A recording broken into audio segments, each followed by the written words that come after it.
Just know there is a question mark. On a big question mark like this. On what? For papas. Some Mesach Ssemakula. Why? They're introducing Mwana wa Evelyn Namulondo Mwana. I saw. I was coming to that point. Esa wazino fenna. Twasigadde twebuuza amazima ki. Kozesa Mesach Ssemakula. Si omuntu avaayo olaba yavuddeyo. No, but you see, let me give you an example. His family on stage. Of course, let me say that was his event. He's made his concert. So they normally involve their children and family for artists. And even if he had a child, he had a child with Evelyn. Imagine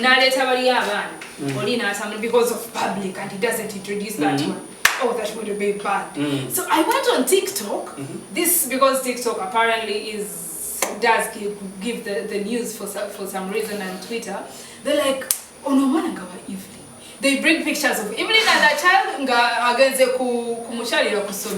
we see that child on stage, the other one is when the child was I'm telling you, we start relating. That's how they related. They're like, wait, isn't this Evelyn's kid that Mesearch is introducing as him? So did you get a chance to talk to Evelyn? Because she was there, I saw her with Rema. She was there. Of course, she has to attend the concert. For now, Evelyn Namulondo. Yes, Namulondo. She's this kind of person. Right now, I'm still in Barara. I went to Masaka. So, yes, the right conversation about that. Nenga okuvayo yo Mesearch na introducing Mwana Evelyn Namulondo ku stage. One question mark in any right now. Actually, ever since Evelyn Namulondo was in the industry, this time around. This is of course the yeah. Yes. And I think the muchala sabuka nyuni Rema na sabuka bitusi, but she has never. But according to Rema, she keeps secret. Ntuso kusasira kwange eri omuchala amanyidanga biggie events yafuna obuzibu yava ku madaala n'aserengeta n'agwa so n'afuna obuzibu mu magulu at her house yes at her house. So yafunye obuzibu amagulu gano gafunyemu problem era she's in the hospital nenga tusaba Katonda akusobola okubanga amusuusa. All right, and of course we're sending her prayers. She'll be fine. Let me first salute Dr. Jose Chameleon.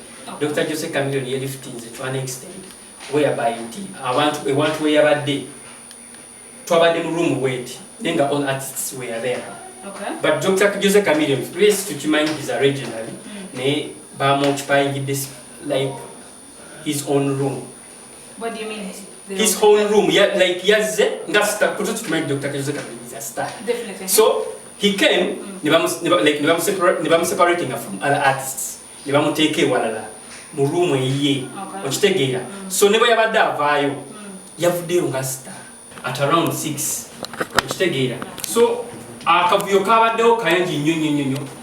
Reason being SERENA yajjudde munda. Ne batuuka to an extent abantu abamu omanyi tusala tugimanyiga VIP. Yes. So abantu batusekisira ne beetamwa. Okitegeera. Bakoze ekintu nga ffe twabadde tumanyi SERENA. Yes, for tukimanyi SERENA kifo kya executive. Yes. So we went there.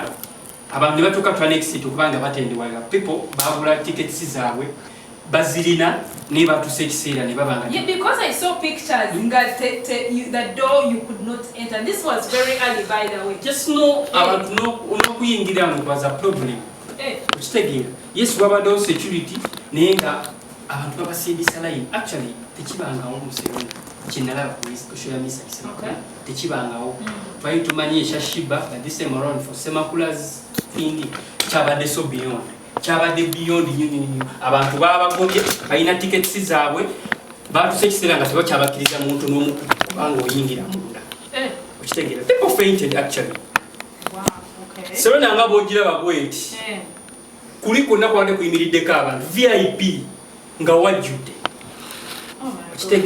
So abantu abamu batandise okuteekawo embeera twasasudde tiketi zaffe mutuganye okuyingira kozi kwabadde wajju. Definitely, because if someone buys their tickets, definitely they want to enter, they want to have a good time. Embeera teyabadde nnungi n'abantu abamu kozi abantu abamu bazze essaawa nga 2. Saawa zagenza okula ssaawa 3 ng'ekifo kiri pakiti bwe kiti ng'ekifo kijjudde. Ate abantu abamujjukira tukimanyi executive gundi tebali involved mu ebyo ebintu byakunyigirizibwa okubeera nga basindikaganwa babasindika. I also feel like this crowd, this crowd teyabadde. That's why, first of all, I think that's why he put it at SERENA, because his crowd is executive. His crowd, so he was expecting bantu bano like abangi nenga siwe chabadde. Okimanyi Martha omuntu atuse to annexed nagamba anze emitwalo 10 because tickets bazirinyisiza batuse to annexed nga bazirinyisa tickets zabadde ordinaries they were at 100. Yes. Batuse ekiseera nga bazitunda emitwalo 10 n'eki. Ninga abantu bazigula nenga tebamanyi nti gye bazigula they are going to enter. Okitegeera. So some people never ending up nga basigadde ku mulyango. Era some people they were not happy at all. Bagame papa bichi otukoze ki kino wachi wakutegesa mu kifo bwe kiti ng'okimanyi oyina audience y'abantu because naye yabadde tamanyi. Okitegeera. So I myself nebuuziza buli neŋŋamba because tetumanyi tomanya what really going to happen or oyinza okitegeera tekikusala something like that because abantu bakiteeka ku mitwalo 2 osanga oba oli awo negwe mulimu n'abantu abamu ng'omusanga nga tomusuubiza kuba na mitwalo 10 but for Semakula you see that person that you sing, I think they do not have. They are the ones with the money in this country. We have this sense of thinking indeed. Omuntu wategeka ku SERENA, omuntu wa wansi eri abatajja ku affordinga SERENA. Face of ekyo bwe tukimanyi. Therefore, Mesach Ssemakula, abantu bataniga gye tutategeera. Kitegeera. So bakoze ekintu nga abantu abamu si bamativu ku kifo papa kya settings okubanga abantu bonna bajjula abantu bekalakasiza ne bateekawo embeera nenga yakikubye tusobola okubanga tumuyozayoza. So to us about performances, performance yabadde how he performed, how was the sound, how was the lighting, everything. Of course lighting yabadde nnungi. Performance actually Council camping, let me first salute Dr. Jose Chameleon. Dr. Jose Chameleon he lifting to an extent whereby I want to wear a day to have a room wait. Then all artists were there.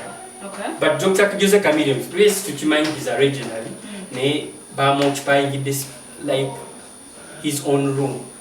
What do you mean? His own room, yeah, like yes, that's the to make Dr. Jose Chameleon is a star. Definitely. So he came, never separating from other artists. Never take a walala. Murumu ye okitegeera so ne bwe yabadde avaayo yavuddeyo nga star okitegeera lift like abantu enzija gye yazzeemu. Why I feel like that's what they should do for all artists really. They should really, I mean, an artist VIP treatment, aveyo, you know, he comes and performs. But in Uganda it's so weird when it is an event, there is always a random tent behind the stage where they sit. They are all packed like matoke, beans and cassava in one place like this. But this time around for Chameleon kyeyakoze zenganzi kyansanyusiza. So yavuddeyo when he went on stage n'ayimukira bwe yatuuse ku stage abantu ne basooka bamuwa vibe, that vibe ne bayimba nga tanaba kuyimba kigambo n'eki. What does that mean? N'ayimba audience yona n'emusanyukira. So yayimba ennyimba eziwerako. Then after Navao, so we had David Lutalo, we had the you know there are so several artists performing that. We had. This is why we sent you to the film. We had the Chris Evans. We had Eddie Away. Karonantongo. Martha Mukisa. So about artists performing. Okay. So performance. I saw him introduce his kids. Just know there is a question mark. On big question mark like this. On what? For papas. Some Mesach Ssemakula. Why? They introduces Mwana wa Evelyn Namulondo Mwana we. I saw. I was coming to that point. Esa wazino fenna. Twasigadde twebuuza amazima ki. Kozesa Mesach Ssemakula. Si omuntu avaayo olaba yavuddeyo. No, but you see, let me give you an example. His family on stage Of course, let me say that was his event. He's made his concert. So they normally involve their children and family for artists. And even if he had a child, he had a child with Evelyn. Imagine because of public, and he doesn't introduce that one. Oh, that would be bad. So I went on TikTok. This because TikTok apparently does give the news for some reason, and Twitter. They're like, oh no, Mwana ngawa Evelyn. They bring pictures of Evelyn and that child against we see that child on stage, and the other one is when the child was, I'm telling you, we start relating. That's how they related. They're like, wait, isn't this Evelyn's kid that Mesearch is introducing as him? So, did you get a chance to talk to Evelyn? Because she was there, I saw her with Rema. She was there. Of course, she has to attend the concert. For now, Evelyn Namulondo. Yes, Namulondo. She's this kind of person. Right now, I'm still in Barara. I went to Masaka. So, yes, the right conversation about that. Nenga okuvayo yo Mesearch na introducing Mwana Evelyn Namulondo ku stage. One question mark in any. Right now. Actually, ever since Evelyn Namulondo was in the industry, this time around. This is of course. Yeah. Yes. And I think the muchala sabuka Rema, but she has never. But according to Rema, she keeps secrets. Congratulations, definitely. Congratulations, Papa. Yes. Semakula. Thank you. It has never happened to SERENA. Really? Techibangawo. And I think next time is going to take.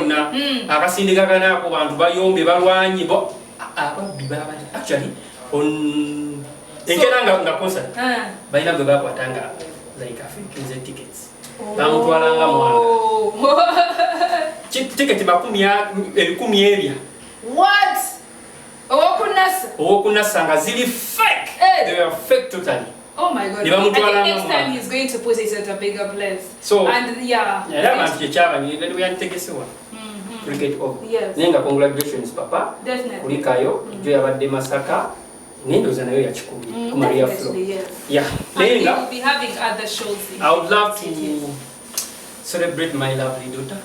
Ooh. A happy birthday, Hashimara. Do we have a picture? Happy birthday, love. Can we say? I love you so much. How old is she? You have a child? Of course, sir. I didn't know you're a responsible person. I am. I thought you actually look like someone who is not responsible. Do I look like? Yes, but you are apparently. Oh my God, she's cute. Yeah, she's my beautiful daughter. Actually, she's my only daughter I have. Okay. Yes. Yeah. Bro, after one over to money. Oh, my video can TikTok na Karabie.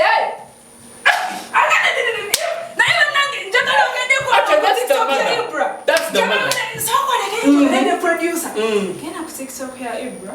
Kulika video, the one he posted last week. Omwana wabendi byamugamba biki. That's the mother. Play it for the people because they need to see that he's, Nenga have birthday love, birthday dear Ashmara. I love you so much, Mom love you so much. Oh my, how old is she? She has been 8. Oh, made 8. Birthday, you want to say? Hey. For us, we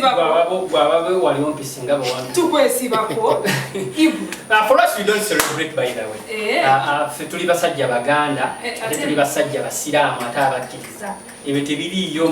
Celebration.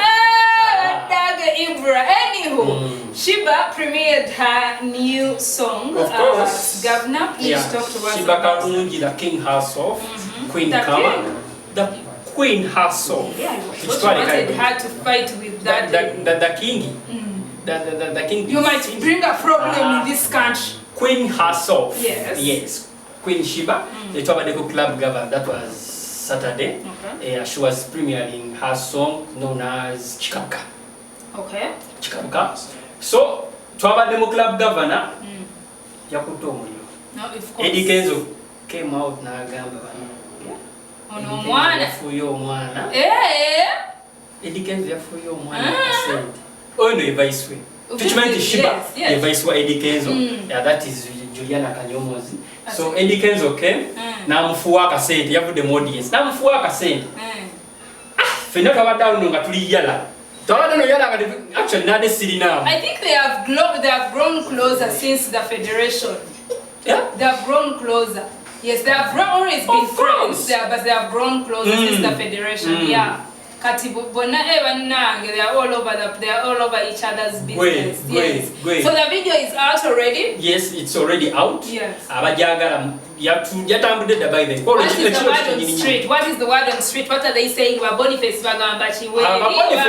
Boniface chimanyi oluyimbo olwo bifunga bafunamu waliwo obutakkaanya ha and Spice Dana. Yes. So nokuvayo namugamba nti am unfollowing.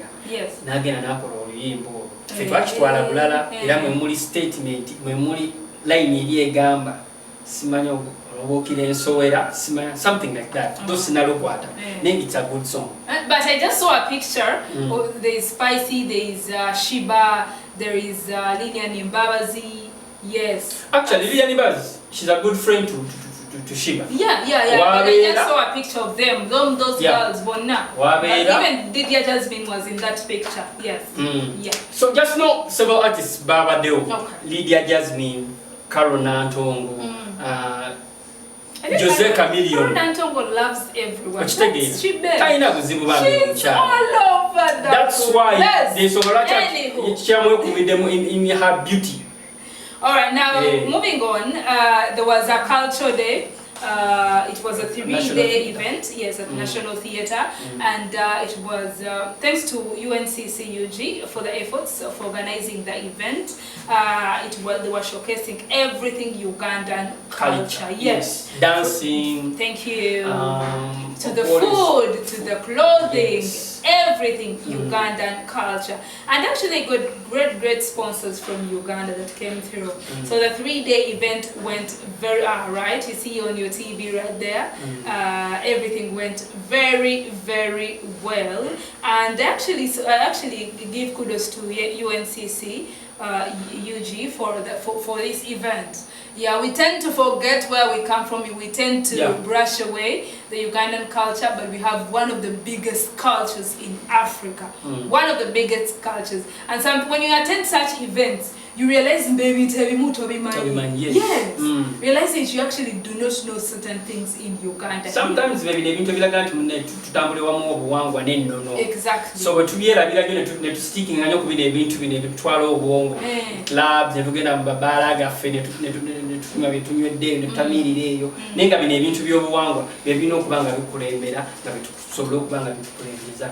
So mulimu ebintu instruments ezo nga tozirabanga n'ebintu ebyo bihappeningawo nezijja okufa obufi kati waliwo badungu simanya something kwegamba ntuse okusasira kwange eri omukyala amanyiddwa nga biggie events yafuna obuzibu yava ku madaala n'aserengeta n'agwa so n'afuna obuzibu mu magulu at her house.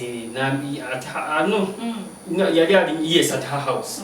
So yafunye obuzibu amagulu gano gafunyemu problem era she's in the hospital. Nenga tusaba Katonda akusobola okubanga amusuusa. Alright, and of course we're sending her prayers. She'll be fine. Alright, now we shall get more of those details later with that success Winnie in short second. But before I let you guys go and before we sign out, I need to remind you that the Bride and Groom Expo is back. And baby Oli, baby mama, if you this is your event. I'm letting you know that on the 23rd to 25th of June, this very year, is going to be happening at Multipurpose Hall from 8 a.m. till late. Entrance is going to be 10k per day. come enjoy the exhibitions. Will be there. Talks from experts will be there. Fashion showcasing will be there. Now take advantage of this expo to know what is on for your wedding day, from introduction day and everything. There's also, you can also stand a chance to win a prize in our daily spin and win wheel. There's also a lucky couple who would win a honeymoon destination for free, and all right, big stuff. And do not forget this is sponsored by Pepsi, Penny Bold and Bridal, and partners with me still hotel. Before we leave, I'd like to thank. Oh no, I'd like